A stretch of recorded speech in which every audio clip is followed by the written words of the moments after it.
came out, and I finished these books in about a month's time. I finished the first one in about a week. It's just called Bad Games, a novel.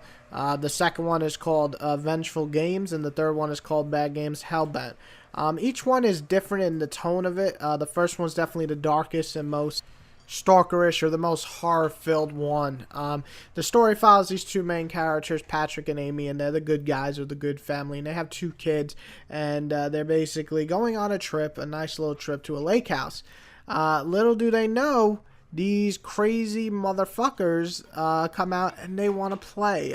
They're called the Feline, or the Felon, I don't know, Fanaline, I think, brothers. And they're just assholes. They're straight up crazy assholes. They like to stalk, they like to torture, they like to kill anybody and everybody.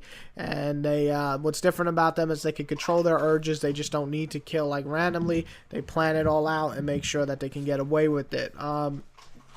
First book definitely has some cliches, but overall is really, really good in terms of atmosphere.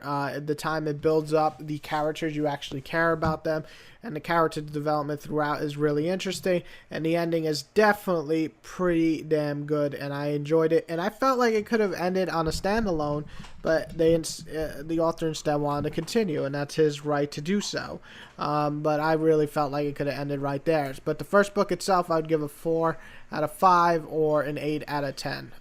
The next book, Vengeful Games, is definitely a half and half for me. The first half I loved, and would even put some parts above the first book. I'm not going to give any spoilers, but it has more characters and it keeps adding on to the suspense, and it really is interesting, the first half. The second half is very different in tone, and you might not like it as much. It kind of goes more of this military, more of this all guns blazing type thing, and it does have still a good sense of darkness, and the ending is definitely lives up to it, but it had such a shift in tone. I would have to say it felt almost like he wrote the first half and then he wrote the second half a month or two later and had a totally different mindset.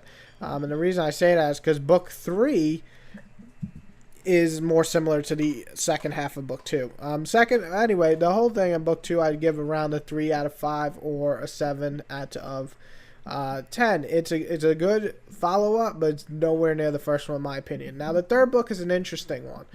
There's some stuff I really like about the third book. One, you get more in mind of the killers. You learn more about them, and you definitely learn more about how a protege for a killer would start up. And it's interesting the characters they added, though I didn't feel they were fleshed out as much as they should have been.